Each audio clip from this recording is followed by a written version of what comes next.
Imagine कीजिए कि एक शख्स मराठा साम्राज्य का पेशवा है, लेकिन वो खुद अपने घर के अंदर सेफ नहीं है। उसके अपने परिवार के लोग एक कॉन्स्पिरेसी करते हैं। वो अपने ही पेशवा और भतीजे की हत्या कर देते हैं। जी हाँ, ये कहानी मराठा इतिहास का सबसे बड़ा कलंक है।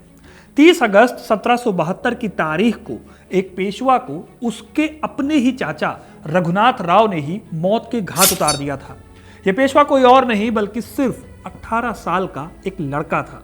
इस लड़के का नाम था पेशवा नारायण राव। मराठा इतिहास की ये वो कहानी है जिसने मराठों को गर्त में धकेल दिया था। लेकिन रघुनाथ राव ने अपने भतीजे की ही हत्या क्यों की? क्या यह एक ताकत का खेल था जैसा पहले से होता आया था, या फिर सत्ता का लालच जिसने रघुनाथ राव को अंधा कर दिया था? ये सब जानेंगे इस वीडियो में, तो वीडियो को इन तक जरूर देखिएगा, क्योंकि अपना इतिहास नहीं जानोगे तो खुद को कैसे पहचानोगे। दोस्तों, पेशवाई मराठा इतिहास की सबसे इंपॉर्टेंट कुर्सी थी। इस पर बैठने वाला कोई भी शख्स मराठों में सबसे ताकतवर बन सकता था। लेकिन इस कुर्सी की एक दिक्कत थी। यह कुर्सी एक ही परिवार के पास लंबे समय से थी। जाहिर है कि इस परिवार के कई दुश्मन भी खड़े हो गए। कुर्सी के इस लालच में सबसे बड़ा नाम था पेशवा रघुनाथ राव। एक काबिल मिलिट्री कमांडर रघुनाथ राव ने 35 सालों तक कोशिश की कि वो पेशवा की कुर्सी को पा जाएं। लेकिन हर कदम पर किस्मत ने उन्हें ऐसा झटका दिया कि वो अपने ही भतीजे की हत्या करने पर उतारू हो गए।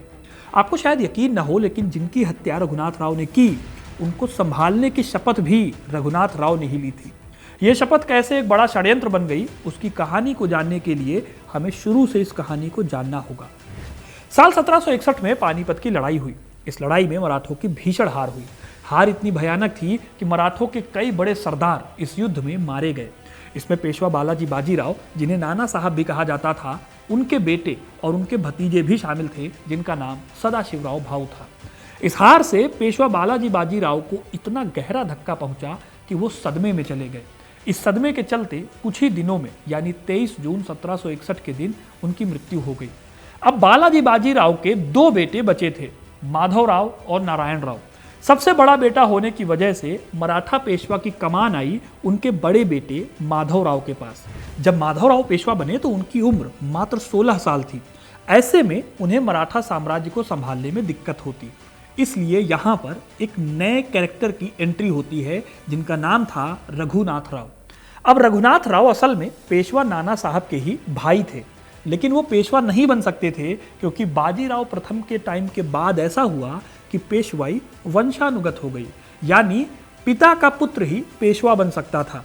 अब यहां समस्या यह थी कि रघुनाथ राव शानदार मिलिट्री कमांडर, अच्छे एडमिनिस्ट्रेटर और बहुत ही शानदार काबिलियत वाले नेता थे। लेकिन इन सारी खूबियों के बाद भी उन्हें पेशवा की सेवा करनी थी, जो कि मात्र 16 साल का था। दोस्तों, मेरे एक सहयोगी विवेक ने अपना चैनल शुरू किया है सनातन कनेक्ट। यहाँ पर वो सनातन धर्म से जुड़ी हुई कई दिलचस्प बातें बताते हैं। अगर आप इस चैनल को भी सपोर्ट करेंगे तो आपको सनातन धर्म से जुड़ी हुई बातें भी मिलेंगी और हमें भी बहुत अच्छा लगेगा। तो लिंक डिस्क्रिप्शन में है, चेकआउट करना मत भूलिएगा। पानीपत की जंग के बाद मराठों के बीच पेशवाई को लेकर ऐसी ही बातें होने लगी थी। रघुनाथ राव, या जिन्हें प्यार से राघोबा भी कहते थे, वो अपने आप को पेशवा का असली हकदार मानने लगे थे। लेकिन फिलहाल तो उन्हें माधवराव के हुक्म को मानना था, क्योंकि वो पेशवा थे। अब माधवराव छोटे थे, लेकिन थे बहुत काबिल। उन्होंने अपनी मेहनत और समझदारी के दम पर पानीपत की जंग का दिया जख्म काफी हद तक भर दिया। उनके काल में मराठा एम्पायर फिर से अपने पुराने स्वरूप में वापस आ गया। इस काम में उनकी हेल्प रघुनाथ राव ने की थी। पहले तो दोनों के बीच काफी अच्छे संबंध थे, लेकिन रघुनाथ राव और उनके बीच युद्ध की नीति को लेकर अनबन हो गई।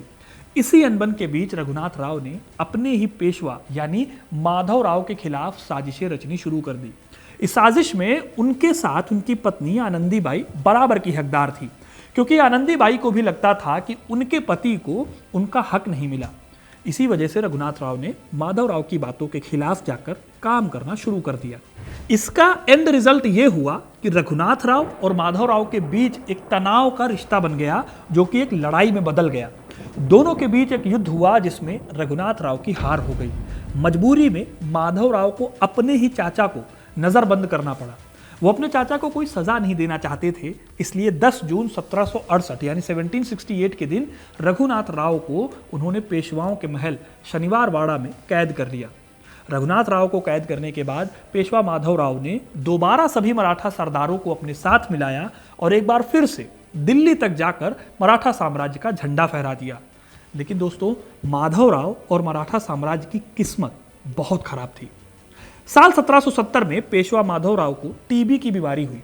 उस बीमारी के चलते 2 साल बाद 1772 में उनकी मृत्यु हो गई। लेकिन मृत्यु से पहले उन्होंने काम किया। काम यह था कि अपने चाचा राघोबा को उन्होंने रिहा कर दिया। इसके पीछे माधवराव का प्लान यह था कि उनके अपने भाई नारायण राव उस वक्त छोटे थे, इसलिए उनको एक प्रोटेक्टर, एक संरक्षक की जरूरत थी। माधवराव को लगा कि नारायण राव को वो संभाल लेंगे, इसलिए माधवराव ने पूरे परिवार के सामने शपथ दिलाई कि रघुनाथ राव उनकी मृत्यु के बाद नारायण राव का ख्याल रखेंगे। फिर रघुनाथ राव ने भी ऐसी शपथ ली और नारायण राव की रक्षा करने का वचन दिया। अब दोस्तों, रघुनाथ राव के सामने दिक्कत ये थी कि उनके सामने फिर से एक और पेशवा खड़ा था जो कि बेहद कम उम्र का था। फिर से एक 17 साल के बालक के अधीन रहते हुए ही उन्हें मराठा साम्राज्य की सेवा करनी थी। जाहिर है कि रघुनाथ राव के अंदर फिर से लालच आ गया। सत्ता को पाने की चाहत में वो फिर से अपनी चालें चलने लगे और इस साजिश में जुट गए कि किसी भी तरह से बस नारायण राव को गद्दी से हटा दिया जाए। रघुनाथ राव इसके लिए सही साथी की फिराक में लग गए। जल्दी ही उन्हें एक ऐसा साथी मिल भी गया और यहाँ से हमारी कहानी में एंट्री होती है सुमेर सिंह गर्दी की। सुमेर सिंह गर्दी पेशवा के गार्ड ग्रुप का लीडर हुआ करता था, लेकिन वो खास आदमी रघुनाथ राव का था। रघुनाथ राव ने सुमेर सिंह को लालच दिया, उसको अपने साथ मिलाया, उसे 10 लाख रुपए और 3 किलो की सूबेदारी का लालच देकर नारायण राव की हत्या करने के लिए मना लिया। लेकिन इस कहानी में एक पेंच है। इतिहास में कुछ लोग मानते हैं कि नारायण राव की हत्या असल में एक हत्या नहीं थी, बल्कि एक गलती थी जिसकी वजह से उनकी जान चली गई। दरअसल इस दूसरे किस्से में कहा जाता है कि रघुनाथ राव ने जब सुमेर सिंह गर्दी से हाथ मिलाया तो एक पन्ने पर उसके लिए संदेश भिजवाया। इस संदेश में नारायण राव पर होने वाले हमले की डिटेल्स थी, साथ ही लिखा था ह्याला धरावा, यानी पकड़ लो। अब रघुनाथ राव ने यह पत्र अपनी पत्नी आनंदीबाई को दिया ताकि वो इसे गर्दी को दे दे, लेकिन आनंदीबाई अपने पति को पेशवा ना बनाए जाने से और भी ज्यादा गुस्सा थी। अपने पति को हर हाल में पेशवा देखने के लालच में उन्होंने किसी भी तरह के रिस्क से बचने की ठानी। इसीलिए आनंदीबाई ने रघुनाथ राव के दिए पन्ने को बदलकर उसमें हाला मरावा यानी मार दो लिखवा दिया। अब ये दोनों बातें कही जाती हैं। खैर, किसने मारने को कहा और किसने नहीं, इस पर भले ही अलग अलग वर्जन हो, लेकिन रिजल्ट एंड में सेम रहा। साजिश पूरी तरह से तैयार थी और उसे अंजाम देने के लिए रघुनाथ राव सही मौके का इंतजार करने लगे। फिर आती है तारीख 30 अगस्त 1773, जब शनिवार वाड़ा में मराठा इतिहास की सबसे कलंकित घटना हुई। 30 अगस्त के दिन पेशवा तड़के सुबह उठे और 108 सीढ़ियां चढ़कर ऊंची पहाड़ी पर बने पार्वती मंदिर में पूजा करने पहुंचे। पूजा करने के बाद वो अपने मामा सरदार रास्ते के घर पर रुके और अपनी जागीर और तनख्वाह वगैरह के बारे में जानकारी लेने लगे। इस दिन तक पेशवा बने उन्हें सिर्फ 10 महीने हुए थे। थोड़ी देर बाद उन्हें भूख लगी तो मामा से कहा कि दोपहर का खाना खाकर फिर काम किया जाएगा। इस तरह पेशवा शनिवार वाड़ा में चले गए। यहाँ उन्होंने खाना खाया और फिर थोड़ी देर आराम करने के लिए अपने कमरे में लेट गए। अभी वो सो ही रहे थे कि अचानक उनके बाहर, कमरे के बाहर शोर मचने लगा। पेशवा की नींद टूटी तो उन्होंने अपने सेवक को बुलाकर पूछा कि बाहर क्या हो रहा है। पता चला कि उनका गार्ड सुमेर सिंह गर्दी अपने कुछ लोगों के साथ जबरदस्ती शनिवार वाड़ा में घुस आया है। ये सुनकर नारायण राव को थोड़ा शक हुआ और वो भागकर सदाशिवराव भाऊ की विधवा पार्वती बाई के पास पहुंचे। वो पार्वती बाई के बहुत करीब थे और पार्वती बाई ने नारायण राव को जब ये जाना तो उन्होंने छिप जाने को कहा। नारायण राव को लगा कि उनकी जान अब सिर्फ और सिर्फ उनके चाचा रघुनाथ राव ही बचा सकते थे, इसलिए वो देवघर की तरफ भागे। देवघर में रघुनाथ राव पूजा कर रहे थे। नारायण राव उनसे बोले, जान बचा लो चाचा। अभी तक नारायण राव को पता ही नहीं था कि जिनके पास वो जान की भीख मांगने आए थे वही इस साजिश के कर्ता धर्ता थे। इधर उन्होंने मदद मांगी, लेकिन रघुनाथ राव ने कोई मदद नहीं की, वो वहीं खड़े रहे। इससे पहले पेशवा इस साजिश को समझ पाते, सुमेर सिंह गर्दी ने नारायण राव को पकड़ लिया। अब यहाँ पर उसी चिट्ठी के आधार पर एक बात कही जाती है कि गर्दी सिर्फ पेशवा को गिरफ्तार करने वाला था, इसीलिए रघुनाथ राव ने सोचा कि नारायण राव बस नाटक कर रहे हैं। लेकिन सुमेर गर्दी ने नारायण राव की गर्दन पर कटार रख दी। जब तक वो हालात को संभालते तब तक सुमेर ने नारायण की गर्दन पर कतार चला दी। इस तरह से 18 साल के पेशवा की हत्या हो गई। इस तरह नारायण राव, जो शायद पेशवा माधव राव की तरह ही प्रभावशाली पेशवा बन सकते थे, उनकी हत्या ने मराठों को बहुत बड़ा धक्का दिया। अक्सर सुनने को मिलता है कि नारायण राव में दूरदर्शिता की कमी थी, लेकिन मैं इस बात से एग्री नहीं करता। इसकी वजह यह है कि मराठों में इस तरह की बात पहले ज्यादातर देखी नहीं गई थी।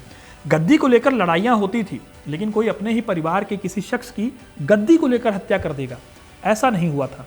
इसीलिए बेहद कम उम्र के नारायण राव ने भी कभी सोचा ही नहीं होगा कि उनकी रक्षा करने वाला ही असल में उनका हत्यारा बन जाएगा, उनका खुद का चाचा उनका हत्यारा बन जाएगा। खैर, जो भी हो, पेशवा की हत्या की खबर जैसे ही बाहर आई, पूरे मराठा साम्राज्य को एक झटका लगा। रघुनाथ राव ने तुरंत खुद को पेशवा घोषित कर दिया, लेकिन जिस पेशवाई के लिए उन्होंने अपने भतीजे की हत्या की, वो पेशवाई उन्हें फिर भी नहीं मिल पाई।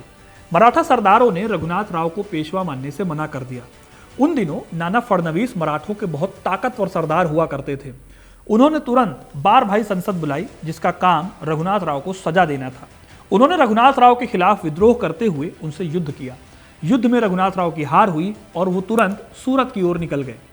अब दोस्तों सवाल उठा कि अगला पेशवा कौन होगा। किस्मत से नारायण राव की पत्नी गंगाबाई उस टाइम पर प्रेग्नेंट थी। उन्होंने अगले साल 1774 में एक बालक को जन्म दिया।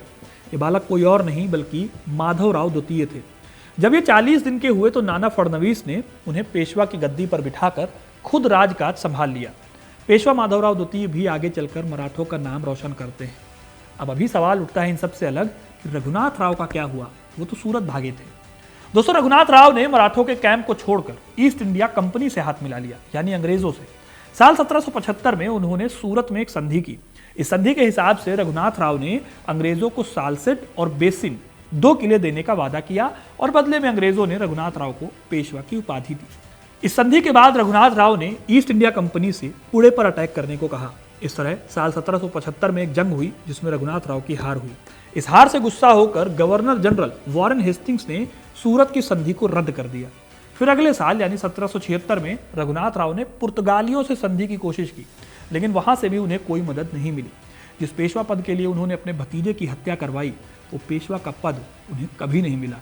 उल्टे जो सम्मान वो पेशवा के संरक्षक बने रहने पर कमा सकते थे, उस मौके को भी उन्होंने गंवा दिया। आखिर में साल 1783 में उनकी मृत्यु हो गई। लेकिन इस पूरी साजिश में ईस्ट इंडिया कंपनी को समझ आ गया कि मराठे अभी कमजोर हैं। फिर अंग्रेजों ने मराठों पर शिकंजा कसना शुरू किया, जिसके चलते मराठों और अंग्रेजों के बीच एंग्लो मराठा युद्ध शुरू हुए और साल 1818 में आखिरकार मराठा साम्राज्य का अंत हो गया। तो दोस्तों, ये थी कहानी एक पेशवा की हत्या की, जिसने आगे चलकर मराठों के अंत की कहानी लिखी। आपको ये कहानी कैसी लगी कमेंट करके जरूर बताइएगा।